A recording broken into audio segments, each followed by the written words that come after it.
Bismillahirrahmanirrahim. Assalamu alaikum. Welcome to GST Science Preparation. Hope you are doing well. So असां वटि जेको आहे types of living exams में सब खां पहिरियां जेको पाण वटि आहे त सब खां पहिरियां जेका पाण वटि क्लासिफिकेशन थी उहा पाण वटि कहिड़ी थी टू किंगडम क्लासिफिकेशन थी। कहिड़ी थी पाण वटि टू किंगडम क्लासिफिकेशन। हाणे टू किंगडम क्लासिफिकेशन पाण वटि छाजे बुनियाद ते थी ऐं उन सां गॾो गॾु कहिड़नि जानदारनि खे एनिमल किंगडम में रखियो हुयो, कहिड़नि जानदारनि खे पाण वटि प्लांट किंगडम में रखियो हुयो। सोचो त ॾिसूं पाण वटि जेको आहे कहिड़ो आहिनि। हाणे टू किंगडम क्लासिफिकेशन सब खां पहिरियां जेके पाण वटि जानदार हुया त उन्हनि खे ॿिनि कैटेगरीज़ में विरायो वियो आहे। घणी कैटेगरीज़ में विरायो वियो? ॿिनि कैटेगरीज़ में विरायो। छाजे बुनियाद ते विरायो वियो? सेल वाल जे बुनियाद ते। सब खां पहिरियां जेके पाण जानदार हुया जंहिंखे टू किंगडम क्लासिफिकेशन में विरायो वियो उन्हनि खे छाजे बुनियाद ते विरायो वियो? सेल वाल जे बुनियाद ते। जंहिंमें पाण वटि सेल वाल मौजूदु हुई उनखे जेको आहे पाण वटि छा में रखियो वियो? प्लांट किंगडम में रखियो वियो। ऐं जंहिंमें सेल वाल मौजूदु न हुई उनखे छा में रखियो वियो? प्लांट एनिमल किंगडम में रखियो वियो।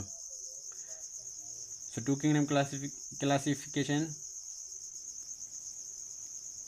Was on the basis of cell wall जे जेको आहे बुनियाद ते हुई।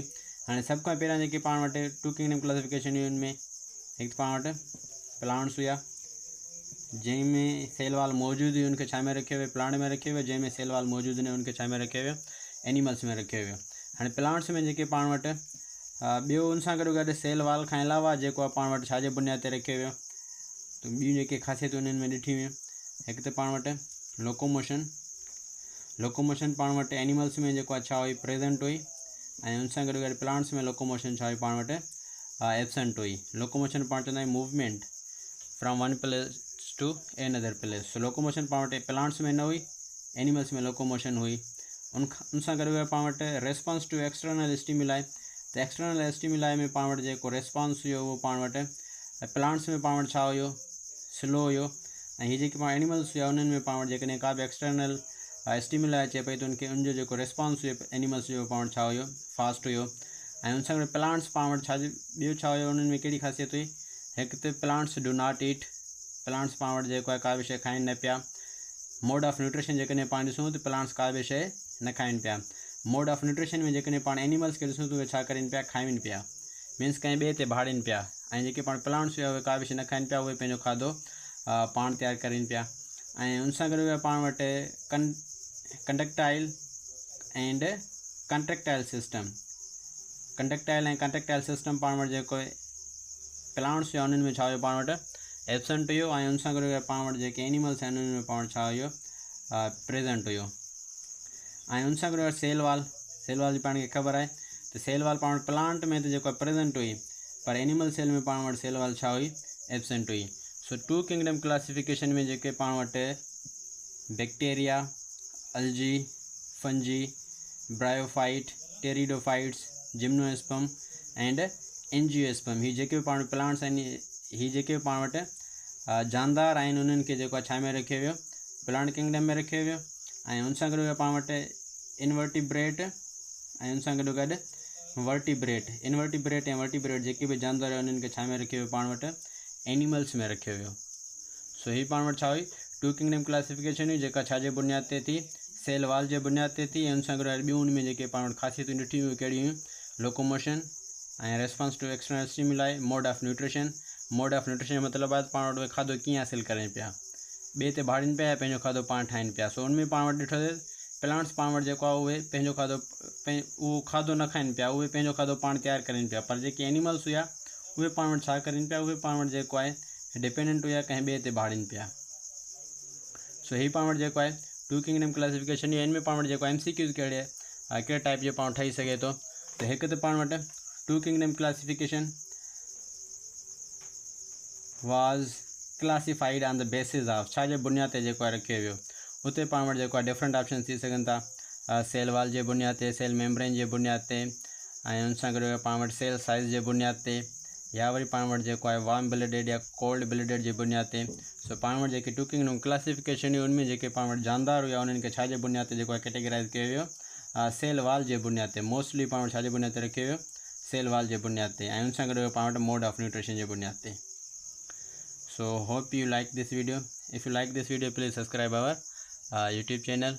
इन वक्त हाणे जेको आहे पाण थ्री किंगडम क्लासिफिकेशन पढ़ंदा छा पढ़ंदा पाण 3 किंगडम क्लासिफिकेशन।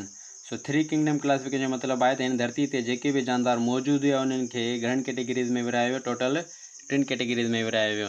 हाणे पाण वटि 3 किंगडम क्लासिफिकेशन सभ खां पहिरियां जेको आहे पाण वटि कंहिं ॾिनी। 3 kingdom classification was introduced by Ernst Haeckel in 1866। इहो पाण वटि MCQ अची सघे थो त who introduced a 3 kingdom classification. Ernst Haeckel introduced a 3 kingdom classification. ऐं इहो बि पाण वटि MCQ थी सघे थो पाण वटि उन कॾहिं ॾिनी। सो अर्नेस्ट हैकल पाण वटि 1866 ईस्वी में जेको आहे पाण वटि 3 किंगडम क्लासिफिकेशन मुतरफ़ कराई। हाणे इहो बि पाण वटि MCQ ठही सघे थो पाण वटि जेके उन 3 किंगडम क्लासिफिकेशन मुतरफ़ कराया उनमें जंहिं न्यू किंगडम जो नालो रखियो उन न्यू किंगडम जो नालो छा हुयो पाण वटि।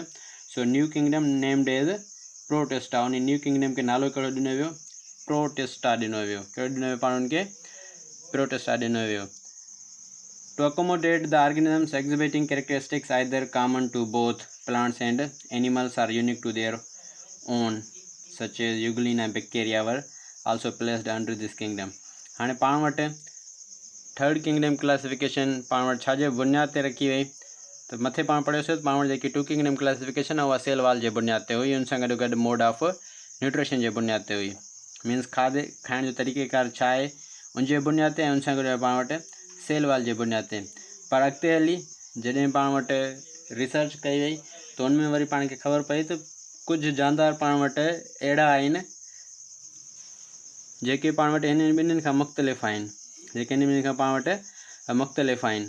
मीन्स उहे उन्हनि जूं जेके ख़ासियतूं आहिनि प्लांट्स एनिमल्स खां पाण वटि मुख़्तलिफ़ आहिनि। मीन्स पाण वटि उहे डे जे टाइम पाण वटि जेको आहे उहे पाण वटि उनजो मोड ऑफ न्यूट्रिशन पाण वटि छा थी वञे पियो, ऑटोट्राफ्स थी वञनि पिया, ऐं नाइट टाइम वरी उहे पाण वटि हेट्रोट्राफ्स थी वञनि पिया। मीन्स उन्हनि में हिकिड़ी पाण वटि अलॻि ख़ासियत हुई। सो इन जे लाइ जेको आहे वरी उन्हनि खे हिकिड़े जुदा ग्रुप में रखियो वियो। उन ग्रुप जो नालो पाण वटि छा ॾिनो वियो, प्रोटेस्टा। ऐं प्रोटेस्टा में जंहिंखे रखियो वियो उहे पाण वटि कहिड़ा हुया, यूग्लिना बैक्टीरिया। यूग्लिना ऐं बैक्टीरिया जेको आहे पाण वटि 3 किंगडम क्लासिफिकेशन में रखिया विया। उन 3 किंगडम क्लासिफिकेशन में जेको पाण 3rd ग्रुप हुयो उनजो नालो छा रखियो वियो, प्रोटेस्टा। ऐं उन सां गॾु पाण वटि इहो इंट्रोड्यूस कंहिं करायो, अर्नेस्ट हैकल करायो। कॾहिं करायो, 1866 ईस्वी में। ऐं उन सां गॾु वरी पाण वटि जेकॾहिं अॻिते ॾिसूं त हिकिड़ी पॉइंट लिखियलु आहे, इन 1937 एडवर्ड चेटन।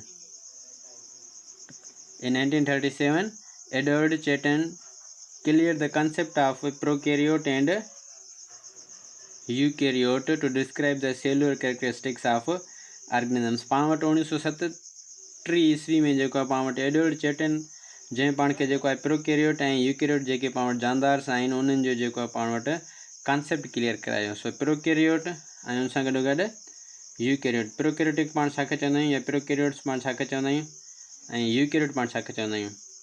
हिते पाण वटि जेके प्रोकैरियोट्स, प्रो जो मतिलबु हूंदो आहे पाण वटि बिफोर। प्रो जो मतिलबु छा हूंदो आहे पाण वटि, प्रो बिफोर कैरियोट। हीअ जेको पाण वटि लफ़्ज़ कैरियोट आहे इहो पाण वटि ग्रीक वर्ड कैरियोन में निकितल आहे। छा मां, कैरियोन। ऐं कैरियोन जो मतिलबु छा हूंदो आहे पाण वटि, न्यूक्लियस। सो पाण वटि प्रोकैरियोट्स पाण उन्हनि सेल खे चवंदा आहियूं या उन्हनि जानदारनि खे चवंदा आहियूं जंहिंमें पाण वटि प्रॉपर न्यूक्लियस मौजूदु न हूंदो। Means before the nucleus. organisms that possess before the nucleus are known as prokaryotes। Means पाण वटि जेके प्रोकैरियोट्स हूंदा आहिनि उन्हनि में प्रॉपर न्यूक्लियस पाण वटि मेम्ब्रेन बाउंडेड न्यूक्लियस पाण वटि मौजूदु न हूंदो। ऐं जेके पाण वटि यूकैरियोट हूंदा आहिनि, यूकैरियोटिक सेल्स हूंदा आहिनि, उन्हनि में पाण वटि जेको आहे प्रॉपर मेम्ब्रेन बाउंडेड न्यूक्लियस मौजूदु हूंदो आहे। सो उहे सेल्स जंहिंमें पाण वटि proper nucleus membrane bounded organelles हुजनि या वरी पाण प्रॉपर न्यूक्लियस मौजूदु उनखे पाण छा चवंदा आहियूं, यूकैरियोट चवंदा आहियूं। ऐं उन सां गॾु उहे सेल्स पाण वटि जंहिंमें प्रॉपर न्यूक्लियस मौजूदु न हुजे त उनखे पाण छा चवंदा आहियूं, प्रोकैरियोट चवंदा आहियूं। उनजो पाण खे कॉन्सेप्ट पाण खे सभ खां पहिरियां कांइ ॾिनो 1937 ईस्वी में पाण वटि जेको आहे एडवर्ड चेटन जेको आहे पाण खे हिन जो कॉन्सेप्ट ॾिनो त पाण वटि प्रोकैरियोट ऐं यूकैरियोट पाण वटि जेको आहे उन जूं ख़ासियतूं पाण वटि छा आहिनि, डिफरेंट आहिनि ऐं मुख़्तलिफ़ आहिनि। So thank U for watching. If U like this video please subscribe our YouTube channel.